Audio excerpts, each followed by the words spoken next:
저의 삶에도 잊지 못할, 돌이켜보면 정말 부끄러워서 얼굴을 들지 못할 그런 부끄러움이 여러 가지가 있습니다.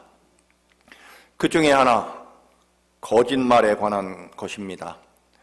여러분께 말씀드린 적이 있습니다만 아버지가 일찍 돌아가셔서 늘 그것에 대한 열등감과 상처를 가지고 있었습니다. 제가 다니던 그 시절에 초등학교 6월 달이면 호국 보훈의 달 6.25 사변 기념 행사를 꼭 학교에서 합니다. 어려서부터 아버지 없이 자라는 것이 부끄러웠고 또 실제로 아버지가 어떻게 돌아가셨는지 제대로 듣지도 못했습니다. 6.25 사변 기념일이 가까운 날, 담임선생님이 혹시 여러분 가족 중에 나라를 위해 싸우다가 돌아가신 분이 있습니까? 저도 모르게 손을 번쩍 들었습니다. 그런데 선생님이 자리에 일어나라고 하더니 아버지가 언제 돌아가셨지? 월남에서 돌아가셨습니다. 어느 부대셨지? 맹호부대입니다. 선생님께서 저를 앞으로 나오게 하더니 얘들아, 우리 반에도 나라를 위해 월남에 가서 싸우다 전사하신 자랑스러운 아버지가 있는 친구가 있다. 박수. 여기까지 얘기가 끝났으면 좋았을 텐데 6.25 사변일이면 꼭 반공 웅변대회가 있습니다. 또 제가 나갈 수밖에 없었죠. 그래서 반공 웅변대회를 하고 났더니 갑자기 교장 선생님이 그 웅변하는 곳으로 올라오시더니 전교생에게 여러분, 우리 학교에도 월남전에 가서 나라를 위해 싸우신 아버지가 계신 자랑스러운 학생입니다. 그러면서 의문품까지 딱 저한테 전달해주는 그런 끔찍한 경험이 있었습니다. 여러분, 거짓말을 한번 하고 그것을 즉시 뉘우치고 잘못했다고 빌지 않으면 그 거짓말을 덮으려고 최소한 10번의 거짓말이 필요하다는 거죠. 그러나 결국 거짓은 속일 수 없게 되고 오히려 더 큰 심각한 문제만을 일으키고 더 눈덩이처럼 불어나서 감당하기 어렵다라고 하는 것입니다. 그래서 그 어린 시절에 이게 거짓말을 하지 말자, 또 거짓말 안 하고 살 수 없다면 거짓말이 드러났을 때 즉시 인정하고 사과하자, 그런 결심을 어린 시절에 한 적이 있습니다. 오늘 이 어려운 고난의 시대를 살아가며 다윗의 삶 11번째 시간입니다. 다윗의 가장 불행하고 처참한 순간이 다가옵니다. 베들레헴 천한 양치기였던 다윗은 하나님의 인도하심과 은혜 가운데 모든 고난과 시련을 극복하고 정말 이스라엘의 위대한 왕이 되고 거대한 나라를 건설하게 됩니다. 그런데 우리가 아는 대로 다윗은 베들레헴 양치기 시절부터 왕이 되고 왕이 되고 나서도 그는 언제나 어떤 순간에도 철저하게 하나님의 은혜와 사랑, 그리고 하나님을 믿는 믿음으로 서 있었던 왕이죠.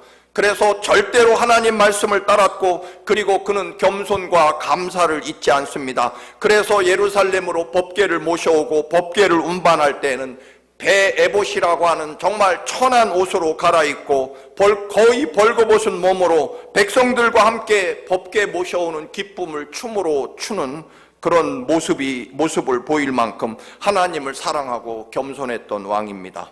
그런 다윗이 그토록 찬란한 축복과 영광, 그 정점에 있는 순간에, 즉 다윗의 삶에서 가장 세상 표현으로 잘 나가는 순간에, 그 최고의 축복의 정점의 순간에 오히려 다윗의 삶에서 가장 극악한 죄악을 행하게 됩니다.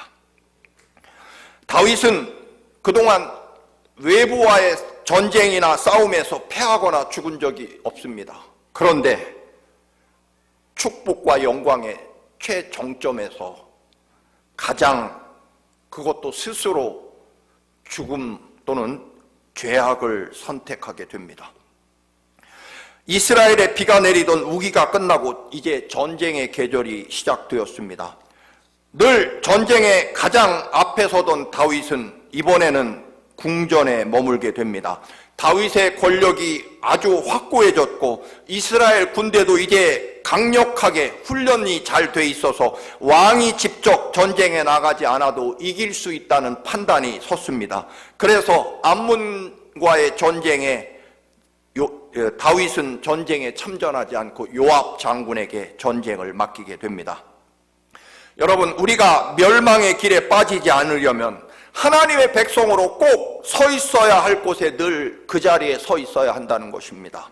특별히 모든 것이 잘 되고 평탄할 때, 하나님의 축복이 최고에 도달할 때 오히려 우리는 더 엄청난 두려움과 겸손으로 하나님 앞에 떨림과 또는 영적인 그런 분별력을 가지고 하나님 앞에 서야 된다는 것입니다. 최고의 축복의 절정이 가장 위험하다라고 하는 것입니다.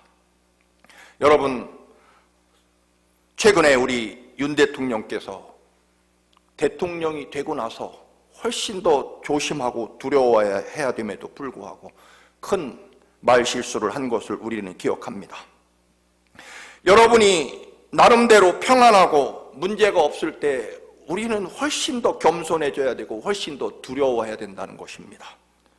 하나님의 뜻 안에 더 머무려고 2배는 갑절의 노력이 필요하고 또한 사명의 자리에 서기 위해서 더 많은 노력이 필요하다라고 하는 것입니다.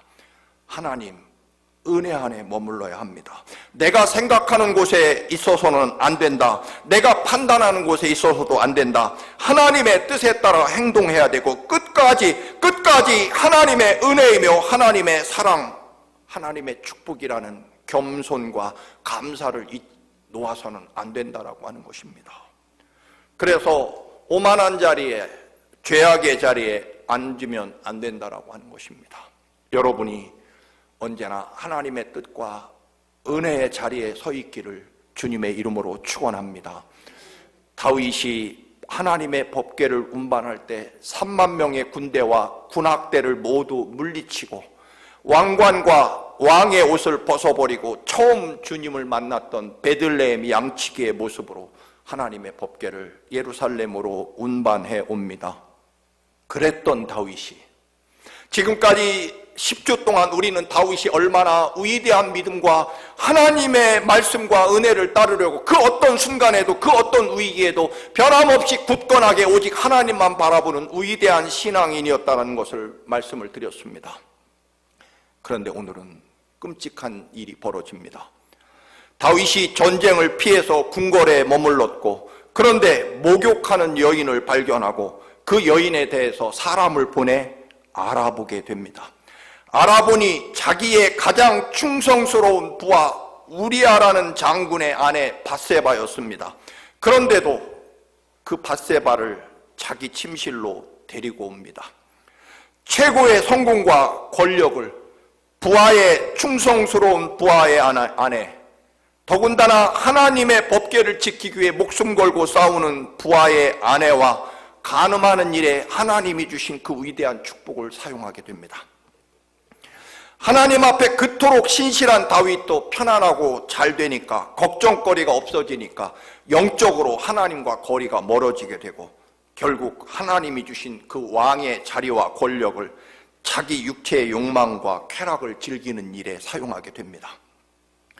사랑하는 청암 가족 여러분, 하나님의 은혜와 축복을 받을 때 우리는 더 조심하고 더 두려워하고 더 겸손하고 하나님의 은혜라는 것을 더 많이 고백하지 않으면 안 된다는 것입니다.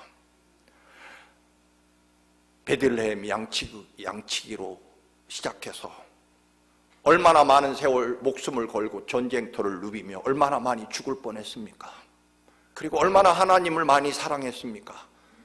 이제 왕의 자리에 걱정거리 없는 최고의 권력과 또는 최고의 나라를 건설한 다윗에게 있어서 이만하면 됐지, 이제 나도 할 만큼 했다라고 하는 것, 그런 자세는 절대로 죽을 때까지 있을 수 없다라고 하는 것입니다. 여러분, 끝까지 하나님 은혜입니다. 사실 밧세바가 목욕하는 것을 본 것이 죄는 아니죠. 왜냐하면 다윗이 보고 싶어 본 것은 아니기 때문입니다. 그런데 여러분, 죄악의 본성에 이 죄악의 본능, 우리 육체의 본능과 죄악의 무서운 점은 그걸 찾아보게 되고 또다시 알아보게 되는데 문제가 있다라고 하는 것입니다.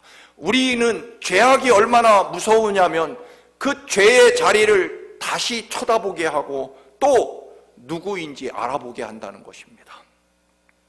다윗은 하나님이 주신 은혜와 영성을 잃어버린 순간 다음 단계로 자기 부하를 보내서 그 여자가 누구인지 알아보게 됩니다.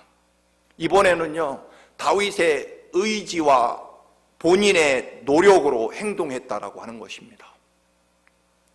우리를 죄악으로 이끄는 것에 대해서 여러분 알아보지 마시기 바랍니다.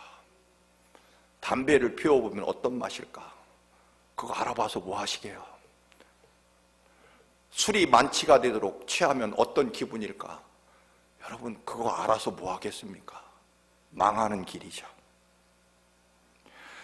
목욕하는 여인이 참 아름답다. 그러면 끝나면 될 일을 누구인지 어디 사는지 혹시 결혼했다면 누구 부인인지 그거 왜 알아봅니까 여러분? 누가 시간 있느냐고 물어보면 마음에 안 들 것 같으면 없다고 하면 되는 거지. 왜요라고 왜 물어봅니까 여러분? 그 여자가 그 남자가 누구인지 알아보죠. 그러나 여러분 우리의 삶에서 알아봐야 될 것은 그 여자가 그 남자가 어떤 사람인가, 혹은 저 사람은 어떻게 저렇게 돈을 벌었을까, 또는 오늘 이 집사가 못 보던 명품을 가지고 왔다면 어디서 돈이 났을까? 그거 왜 알아봅니까 여러분? 소용없는 거죠. 이 어려운 시대에 여러분, 이 고단한 시대에 우리가 정말 하나님의 백성으로 알아봐야 될 것은 당연히 이 고난의 시대에 하나님 앞에 내 믿음은 지금 제대로 서 있는가? 내가 드리는 예배는 지금 하나님께 온전히 집중하고 있을까? 내 영적인 상태는 지금 이 시대를 이길 만큼인가? 하나님의 말씀은 정말 살아있고 운동력이 있어서 내 혼과 골수를 지금 쪼개고 찌를 만큼 예리하게 하나님의 말씀이 내 영혼을 지금 찌르고 있는가? 과연 하나님은 이 고난을 통해 어떤 계획과 축복을 주시려고 할까? 여러분 이거 알아봐야 되는 거죠. 다윗처럼 정말 순수한 믿음과 열정을 가진 사람도 절대로 이기지 못하는 본성, 육체의 본성과 죄의 악함이 있다라고 하는 거죠. 그건 저나 여러분이나 당연히 있습니다. 그래서 스스로 완전하고 선줄로 착각하는 자는 반드시 넘어지게 돼 있다라고 하는 것입니다. 여러분 우리는 끝없이 하나님의 말씀이 아니면, 하나님 사랑이 아니면, 하나님의 용서가 아니면, 하나님이 나를 붙잡아 주시지 않으면 절대로 나는 이 시대, 이 세상, 그리고 내 본성과 죄악을 절대로 이겨낼 수 없습니다. 하나님 나를 불쌍히 여겨주시고 절대로 나를 놓으시면 안 됩니다. 우리는 하나님의 은혜가 아니면 잠시도 설 수 없는 우리의 육신의 욕망과 죄악의 그 놀라운 유혹이 끝없이 우리에게 닥쳐온다는 것입니다. 밧세바는 다윗과의 죄악의 결과로 임신을 하게 됩니다. 죄의 씨앗은요 반드시 자라게 되어 있습니다. 이번에는 밧세바가 반대로 사람을 보내서, 지난번엔 다윗이 사람을 보내 밧세바가 누구인지 알아봤지만 이번에는 밧세바가 사람을 보내서 임신했다고 알리게 됩니다. 밧세바의 임신 소식을 들은 다윗은 그의 평소의 삶과 믿음이라면 얼른 하나님 앞에 죽을 죄를 지었습니다 하고 부끄럽습니다라고 그렇게 회개해야 되는데 이미 하나님과 멀어진 다윗은 그렇지 않습니다. 일단 자기 체면을 생각하고 왕으로서 사람들에게 부끄러운 것만 생각합니다. 부하들은 전쟁하는데 부하의 부인과 여러분 불륜을 저지른 왕으로서 그것만 창피하고 부끄러운 것이지 하나님이 지금 얼마나 아파하시고 슬퍼하시는지를 전혀 생각하지 않습니다. 여러분, 죄라는 것이 무서운 이유가 바로 여기에 있습니다.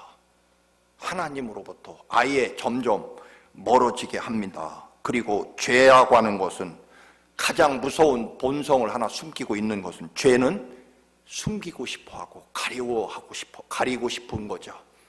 아담과 하와조차도 우리 인류의 최초의 조상 아담과 하와도 선악을 알게 하는 나무의 열매를 따먹고 부끄러움을 느끼고 여러분 나뭇잎으로 자신들의 부끄러움을 가리고 숨으려고 하죠. 그게 죄악의 무서운 본성이다라고 하는 것입니다. 다윗은 이제 사람들에게 체면을 세우고 사람들에게 왕으로서의 권위를 유지하기 위해서 죄를 감추려고 이제 노력하기 시작합니다. 전쟁 중인 밧세바의 남편 우리아를 전쟁터에서 소환하게 됩니다. 우리아는요, 뒤에 성경에 보면 헷 족속, 즉 이방 출신으로 다윗에게 평생을 충성한 37명의 용맹스러운 충신에 속하는 사람입니다. 뒤에 명단, 다윗에게 생명을 바치며 충성한 충신 37명의 우리아의 이름이 당당하게 기록됩니다.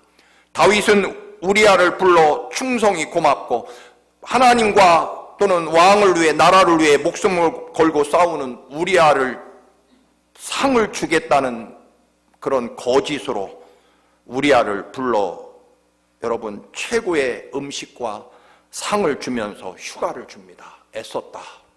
집에 가서 부인하고 좋은 시간 보내라.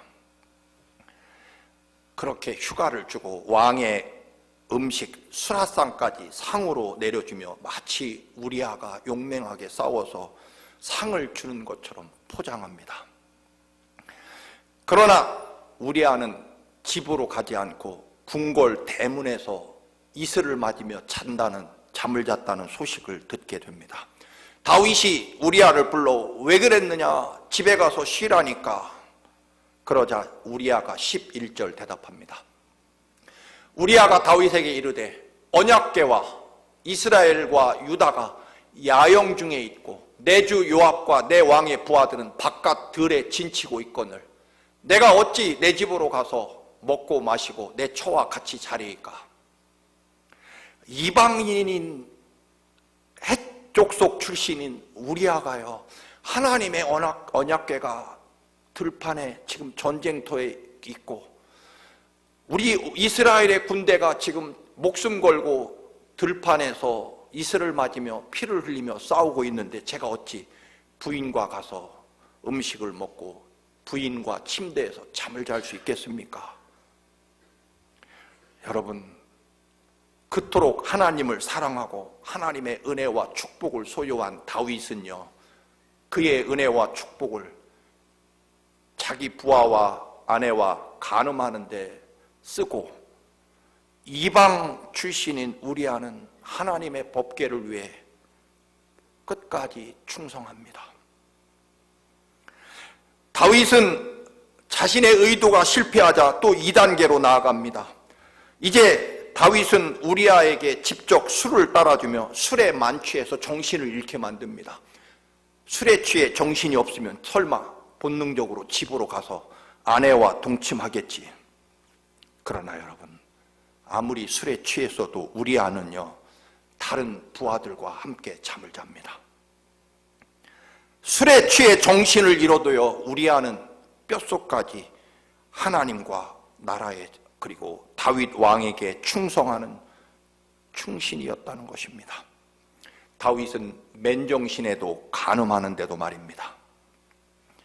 그토록 위대한 믿음, 우리 10주 동안 세상에 다윗과 같은 위대한 믿음의 사람이 어디 있느냐고 여러분에게 목청껏 10주 동안 외쳤지만 여러분, 다윗은 맨정신에도 간음하고 우리아는 술에 취해서도 사실은 하나님과 나라를 위해 충성합니다.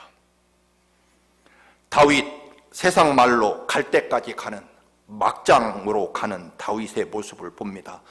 그런데 다윗이 악해져서가 아니라 그것이 우리의 본성이라는 것입니다.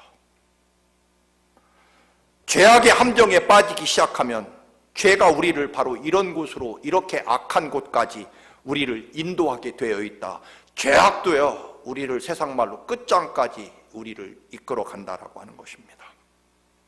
다윗의 양심이 불에 그슬려 완전히 마비됩니다. 여러분 잊지 마십시오.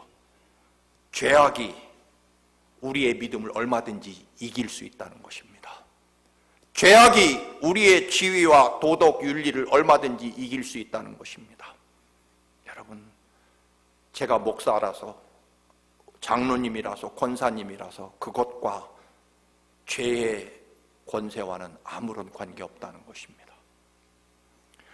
다윗의 죄악은 그 끝을 모르고 악해집니다. 술에 취해도 집에 안 가는 우리야 하는 수 없이 죽이기로 작정합니다. 우리야는 자기를 죽여 없애라는 왕의 비밀 편지를 자기 손으로 들고 가서 요압 사령관에게 전달합니다. 세상에 다윗이여 우리야를 죽이라는 편지를 우리야 손에 들려서 보냅니다. 편지 내용은 15절에 나와 있습니다. 그 편지에 써서 이르기를 너희가 우리야를 맹렬한 싸움에 앞장 세워두고 너희는 뒤로 물러가서 그로 맞아 죽게 하라. 즉 전쟁이 치열할 때 우리야를 선봉에 세우고 우리야 모르게 후퇴해버려서 우리야가 적군의 화살에 맞아 죽게 하라.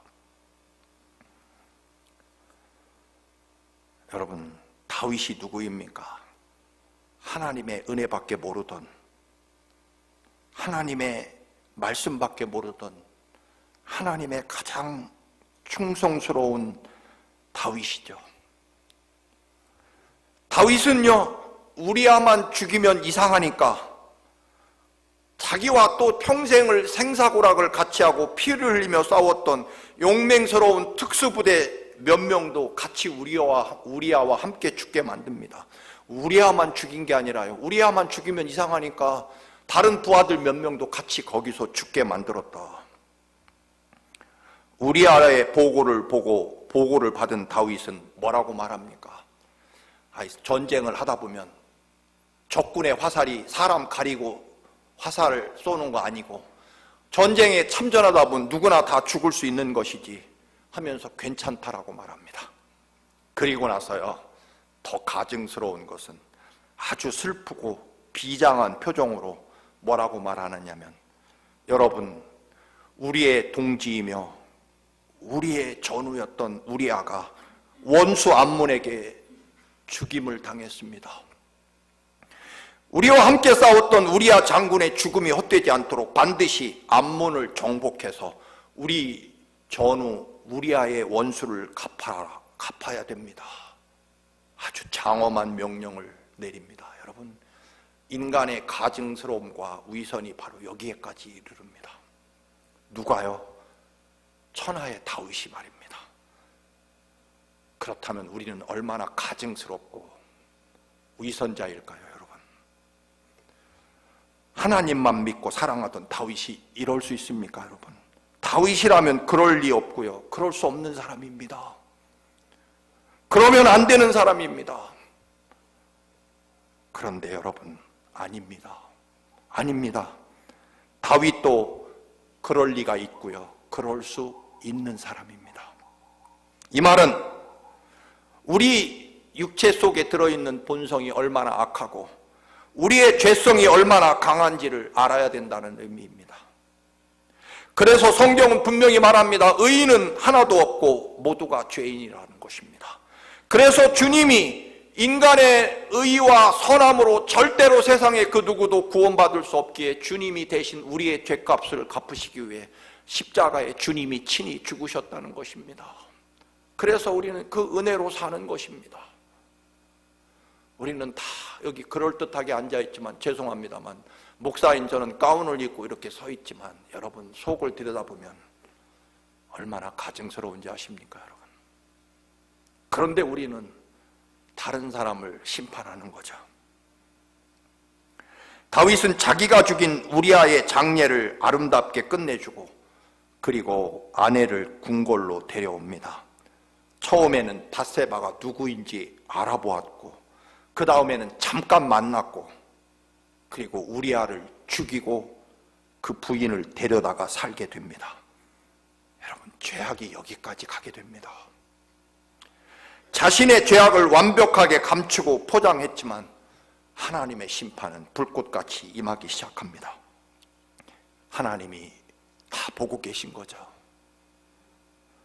나단 선지자를 보내 하나님이 말씀하시기 시작합니다.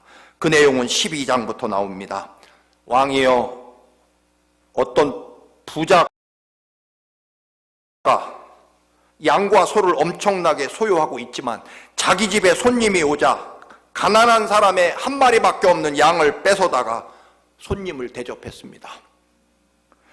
그 가난한 사람은 한 마리밖에 없는 양을 마치 딸이나 아내처럼 사랑하고 함께 먹고 마시고 심지어는 침대에서 양을 끌어안고 잘 만큼 그 양 한 마리를 사랑했는데 부자가 손님 왔다고 그 양을 뺏어다가 잡아서 손님을 대접했습니다.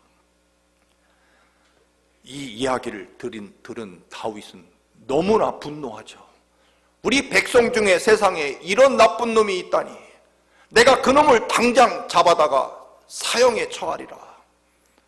그리고 그 양을 4배로 갚도록 내가 하겠다. 12장 4절에서 6절입니다.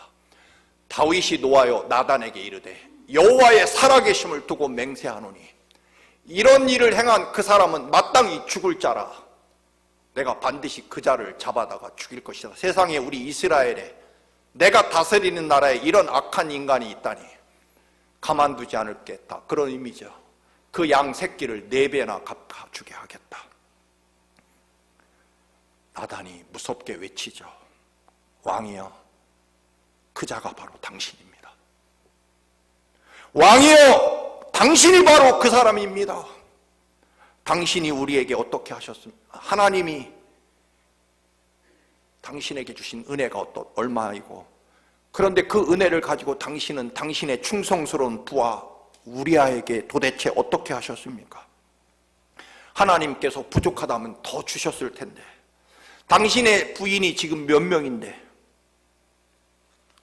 당신은 최고의 은혜와 축복을 가지고 과연 무엇을 하고 계십니까? 여러분이 받은 은혜가 부족하다고 생각하십니까? 여러분, 잠깐만 인터넷을 켜면 우리는 당장 우크라이나가 얼마나 비참하고 처참한지 다 아실 것입니다. 죄를 범한 후 다윗의 기도는 너무나 처절했습니다. 그는 비로소 정신을 차리게 되고 자기가 얼마나 처절한 극악한 죄를 지었는지를 깨닫게 됩니다. 내가 그 사람입니다, 여러분. 내가 바로 죄인입니다.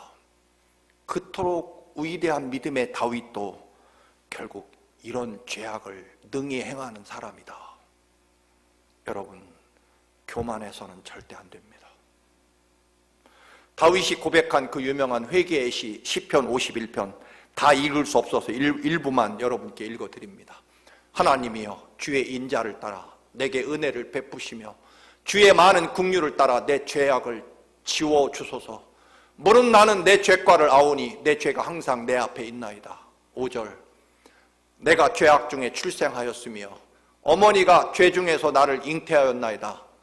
주께서 꺾으신 뼈들로 즐거워하게 하소서. 이 5절에 어머니가 나를 죄 중에 잉태했다, 어머니 책임이다, 그런 얘기가 아니라 나 같은 사람은 태어나지 말았어야 됩니다. 그런 인간입니다. 그런 회개죠. 하나님, 너무 부끄러워서 저 같은 인간은 태어나지 말았어야 됩니다. 주께서 꺾으신 뼈로 즐거워하게 하소서. 주님이 내가 지은 죄 때문에 이렇게 큰 고통과 아픔을 주신데 저는 감사합니다. 왜? 하나님이 나를 포기하지 않고 회초리로 때리고 엄히 심판하신다는 것은 그래도 나를 자식으로 여기고 사랑하신다는 의미이기 때문에 뼈가 꺾이는 아픔에도 고맙습니다. 그럼 그 얘기입니다. 이웃집 아이가 잘못했다고 내가 때릴 수 있습니까?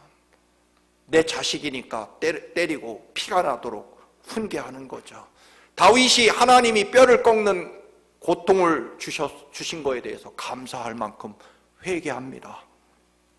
10절 하나님이여 내 속에 정한 마음을 창조하시고 내 안에 정직한 영을 새롭게 하소서. 나를 주 앞에서 쫓아내지 마시며 주의 성령을 내게서 거두지 마소서 하고 침상이 뜨도록, 침상이 다윗의 눈물로 떠오를 만큼, 문학적인 표현이겠습니다만 그렇게 회개하죠. 여러분, 하나님이 여러분을 포기하지 않으십니다. 여러분의 연약함을 안다는 것입니다. 그 말은 죄를 지어도 된다는 뜻이 아니라 우리는 하나님 죄 앞에 이처럼 연약한 인생이라는 것을 늘 인정해야 되고, 그래야 하나님의 은혜로 설 수 있다는 것입니다. 다윗은 아까 4절 말씀 다시 돌아가 보면 12장 4절 말씀, 세상에 이런 악한 인간이 내 백성이라니 반드시 사형에 처하겠다. 그리고 4배로 갚아주겠다. 그렇게 다른 사람을 심판하죠.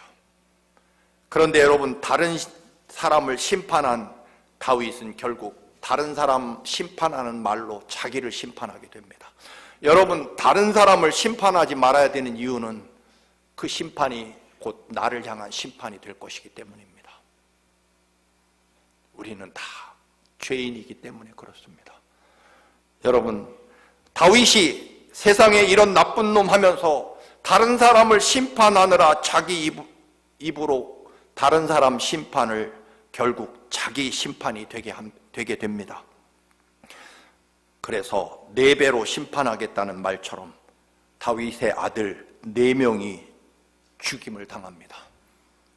밧세바와 사이에서 낳은 불륜의 아들은 태어난 지 7일 만에 죽습니다.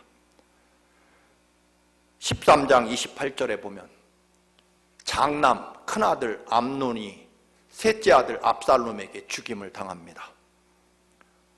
그 이유를 다 말씀드릴 시간은 없습니다만 셋째 압살롬이 첫째 아들 장남을 죽입니다.